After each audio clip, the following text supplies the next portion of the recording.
Welcome back everyone. तो आज इस वीडियो में हम कवर करेंगे फिजियोलॉजी का एक और topic, that is structure of skin. बच्चों को बहुत कन्फ्यूज़न होती है इस चीज़ में कि कौन सी लेयर में, इन पांचों लेयर में कौन सी लेयर में क्या होता है। बट आज इस वीडियो में मैं इस डायग्राम में उन पांचों लेयर को ऐसे समराइज़ करूँगी, believe me you will never forget कि कौन सी लेयर में क्या चीज़ होती है। ये एक डायग्राम में सफिशिएंट है इन पांचों लेयर्स के कंटेंट को अच्छे से समझने के लिए। Not just this 5 layer but also हमारा डर्मिस का भी सारे स्ट्रक्चर को हम इसी डायग्राम से कवर कर लेंगे बहुत ही आसानी से, बहुत ही ज़्यादा आसानी से। तो स्किन के सत्यनारायण की कथा शुरू करने के पहले कुछ शंखनाद हो जाए। तो जो हमारा शंखनाद है वो है हमारा इस टॉपिक का introduction, that is skin is the largest organ of our body. Very obvious, क्योंकि स्किन हमारे पूरे बॉडी में स्प्रेड होता है, that's why skin is the largest organ of our body. But it is not uniformly thick. हमारी body में कुछ ऐसे एरियाज़ होते हैं जहाँ पे स्किन थिक होता है और कुछ ऐसे एरियाज़ होते हैं जहाँ पे स्किन थिक होता है। But the average thickness of our skin is about 1 to 2 mm। आगे ये बताया गया कि कौन से एरियाज़ में स्किन थिक होता है और कौन से एरियाज़ में स्किन थिन होता है। ये आप अपनी बॉडी में भी देखकर आसानी से विजुलाइज कर सकते हैं कि हमारा जो पैर का तलवा होता है, that is sole of the foot, palm of the hand and in the interscapular region it is thick. आपके हाथ की स्किन, आपके पाम की स्किन, आपके पैर के तलवे की स्किन थिक होती है। इसके just opposite there are some areas like eyelids, penis, these are the areas जहाँ पे स्किन सबसे थिन होती है। So with this introduction is completed.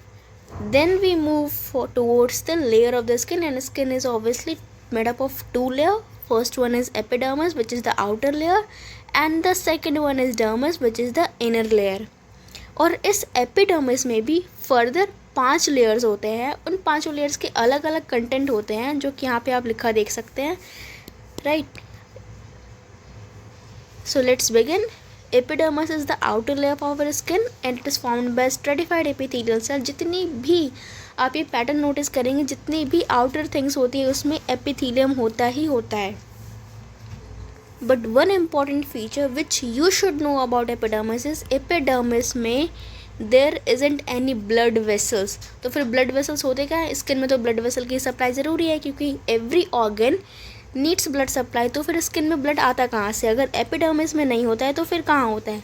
जो हमारा ब्लड सप्लाई होता है, जो कि आप यहाँ भी देख सकते हैं, ये हमारा होता है डर्मिस रीजन में, जो कि एपिडर्मिस के नीचे वाली लेयर है। Let's move forward. अब हम कवर करेंगे layers of epidermis, stratum corneum, stratum lucidum, stratum granulosum, stratum spinosum and stratum germinativum. इन पांचों लेयर्स के नाम आपको सीक्वेंस में ही याद करने होते हैं। इन पांचों लेयर में स्ट्रैटम नाम तो कॉमन है। अब इसे याद करने के लिए आप ऐसे कर सकते हैं, CLG SG, C for corneum, L for lucidum, G for granulosum, S for spinosum and G again for germinativum। अब इन तो G में कन्फ्यूज़न ना हो, ये कैसे करेंगे? G for germinativum is at the lowest level, क्योंकि जर्मिनेटिवम में क्या होगा? कुछ ना कुछ जर्मिनेट होगा। Just take the example of a seed. Seed को हम ज़मीन के अंदर दफनाते हैं तभी उससे से पेड़ उगता है, राइट। तो something that germinate must be at the bottom. तो इससे आपका ये भी क्लियर हो जाएगा। तो ट्रिक इज CLG SG। अब हम कवर करेंगे स्ट्रैटम कॉर्नियम और बाकी के लेयर्स में क्या क्या कंटेंट होता है from this diagram. But you should notice कि जो हमारा लेयर का नाम है, उस लेयर के नाम के अकॉर्डिंग ही उसके कंटेंट भी है। पहला नाम हमारा क्या है? Stratum corneum. कॉर्नियम में होंगे कॉर्नियोसाइट्स, और ये कॉर्नियोसाइट्स क्या है? Nothing but the dead cells. Before we begin, कौन से लेयर में क्या होता है, लेट्स रिकॉल। स्किन के बारे में क्या क्या बेसिक चीज़ें हमें पता है। These are the some basic thing that I have enlisted to make sure कि आपको इन सारे लेयर्स का कंटेंट आसानी से याद होता है। Very first thing that is dead skin. We all know कि हमारी स्किन हमेशा रीजनरेट करती है। जो हमारे स्किन के आउटर लेयर में डेड सेल्स होते हैं वो रिन्यू होते रहते हैं हमेशा। तो there must be something in our skin that regenerates, like there something that has dead cells and these dead cells are found in stratum corneum. अब चूंकि इस स्ट्रैटम कॉर्नियम में कॉर्नियोसाइट से डेड सेल्स है, इसकी वजह से ये क्या हो जाता है, थोड़ा हॉर्नी हो जाता है। That's why stratum corneum is also known as horny layer. और ये डेड सेल्स एक्चुअली में डेड होते क्यों है, because they don't have nucleus. These cells lose their nucleus due to pressure and become dead cell. जो हमारी skin की outer covering होती है, it has to bear a lot of pressure and due to this pressure the cells lose their nucleus and become dead. अब एक और dead structure जो हमें अपनी डेली लाइफ से पता होगा, that is keratin, and this keratin is found nowhere but in stratum corneum. Stratum, the cytoplasm is flattened with fibrous protein known as keratin, and apart from this जो दो structure आपको और याद रखने हैं, that is phospholipid and glycogen. Moving towards the next layer that we have is the stratum lucidum. Lucid, यहाँ पे term आया है lucid. Lucid means something that is clear and shiny. अब इस स्ट्रक्चर का हम डायग्राम में देखते हैं. So this is the area that is stratum lucidum. जैसा कि आप देख सकते हैं कि ये यहाँ के सेल्स ये पूरा होमोजेनसली डिस्ट्रीब्यूटेड है. जिस तरह की नीचे वाले लेयर में आप देखिए सेल्स के शेप बने हुए हैं, तो स्ट्रैटम लूसिडम वाले एरिया में सेल का कोई शेप नहीं बना रखा है. Everything is homogeneously distributed. तो डायग्राम से आपको ये स्टेटमेंट विजुअलाइज हो जाएगी. As these cells exhibit shiny character this layers look like a homogeneous translucent zone. तो this was all about stratum lucidum that it has flattened epithelial cells. यहाँ पे आप देख भी लीजिए डायग्राम में सेल्स का शेप विजिबल नहीं है. No cell shape has been shown here. That means it consist of flattened epithelial cells and also is homogeneously translucent. Moving towards the next layer that we have is granulosum. नाम में आया है ग्रैनुलोसम, that means यहाँ पे होंगे कुछ granules. Granules किस चीज़ के? केरेटोहाइलिन के. हमने पढ़ा था यहाँ पे स्ट्रैटम कॉर्नियम में होता है हमारा केराटिन, पर यहाँ पे केराटिन होने के लिए केराटिन का बनना भी तो ज़रूरी है. ये बनेगा कहाँ? इस लेयर में. स्ट्रैटम ग्रैनुलोसम में जो हमारे ग्रैनुल्स होते हैं वो होते हैं हमारे keratohyalin, and this keratohyalin further gives rise to keratin. मतलब केरेटोहाइलिन क्या है? केराटिन का प्रीकर्सर है. एक और चीज़ जो मैंने आपको डायग्राम में नोटिस करने की है वो ये कि इस लेयर में शेल के शेप विजिबल है. These cells are rhomboid cells. That's why it is written here कि stratum granulosum consists of a rows of flattened rhomboid cells and the cytoplasm contain keratohyalin. Keratohyalin is nothing but the precursor of keratin. Let's move toward the next layer, that is the fourth layer, stratum spinosum. नाम में आया है spinosum, मतलब हो गए यहाँ पे कुछ spines. Spines क्या करेंगे?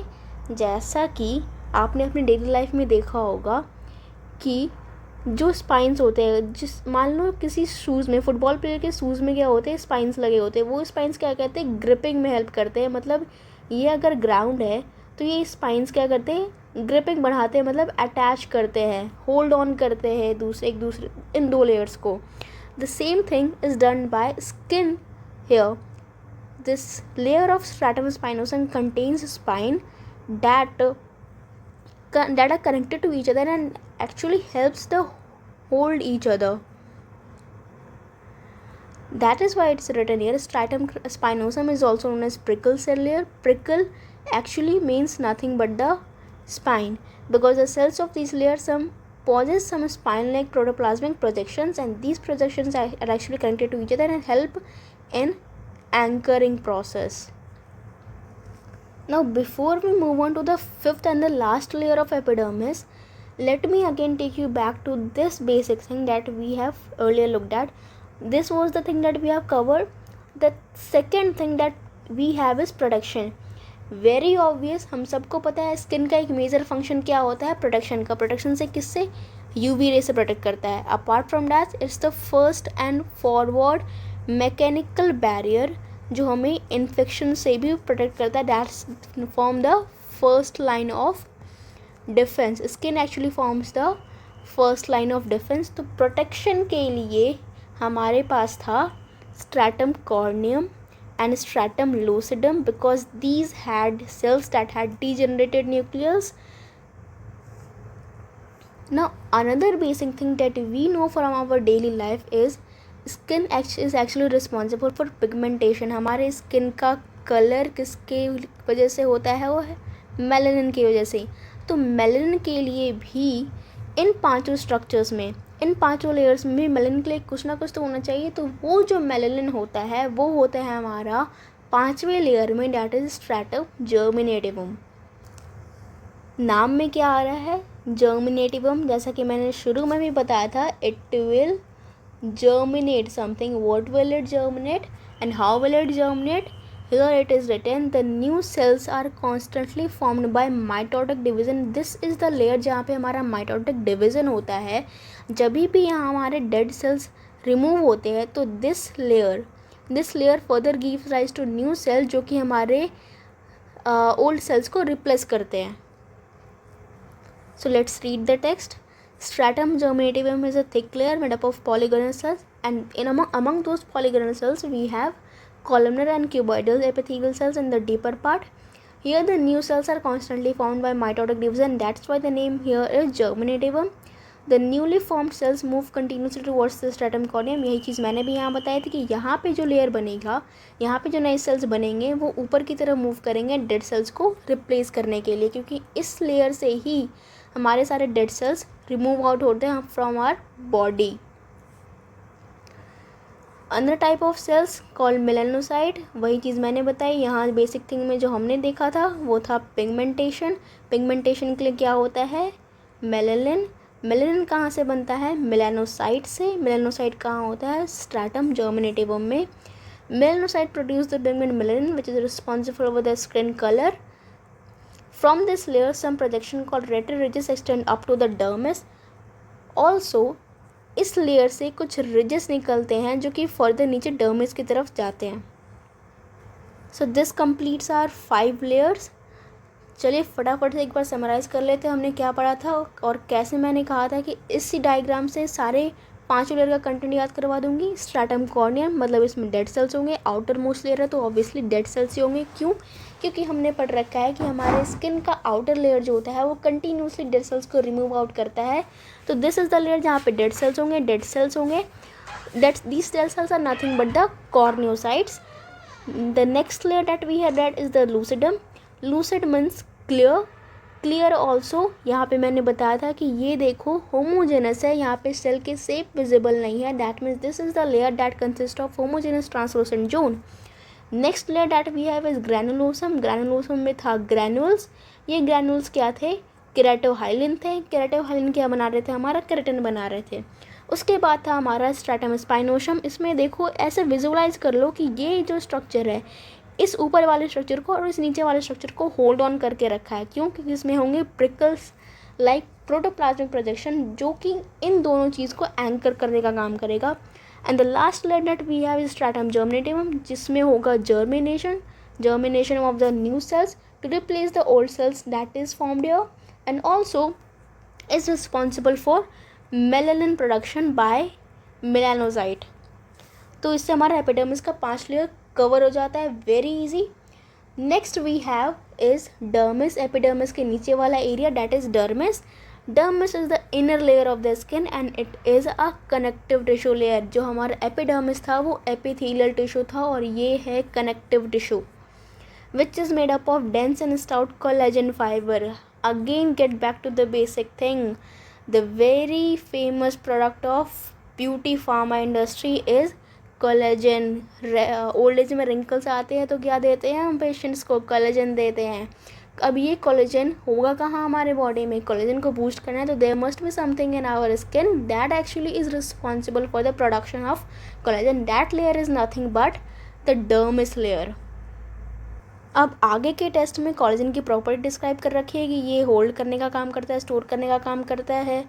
दैट पढ़ लेना खुद से. उसके बाद है हमारा लेयर्स ऑफ डर्मिस. डर्मिस की भी 2 लेयर है. एपिडर्मिस के 5 लेयर थे और डर्मिस के कितने लेयर है? 2 लेयर है. The 2 layers are first one superficial papillary layer and the deep reticular layer. Papillary layer means there would be papilla. Papilla means projections. So these papillary layer projects into the epidermis. क्या कहा था मैंने? papilla. papillary में होगा papilla. papilla means projection. अब याद करो मैंने बताया था ये एरिया, तो इन ऊपर की चीज़ों को हमने कवर कर लिया. ये जो नीचे की चीज़ें दिख रही है ये है हमारा ग्लैंड है, ये ब्लड वेसल्स है. ये एक्चुअली कहाँ होंगे? हमारे ये ब्लड वेसल्स स्पेसिफिकली खोलते हैं हमारे डर्मिस की सुपरफिशियल पैपिलरी लेयर में. So each papilla contains a plexus of capillary and lymphatics which are oriented perpendicular to the skin surface. तो हमारे पैपिलरी सुपरफिशियल पैपिलरी लेयर का मेन फीचर क्या है? यहाँ पे ब्लड वेसल्स का होना और लिम्फैटिक्स का होना. Let's move on to the last layer of the dermis, that is reticular layer.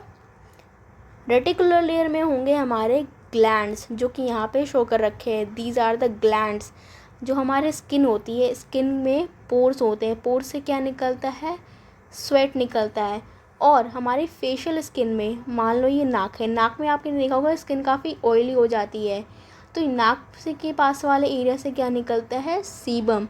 ये स्वेट ग्लैंड और सेबेशियन ग्लैंड कहाँ होते हैं? हमारे इस लेयर में होते हैं, रेटिकुलर लेयर में होते हैं. डर्मिस के reticular layer consist of sweat gland, sebaceous gland and also the hair bulb. क्योंकि हेयर स्किन में ही हेयर फॉलिकल बने होते हैं जिससे हमारा निकलता है हेयर.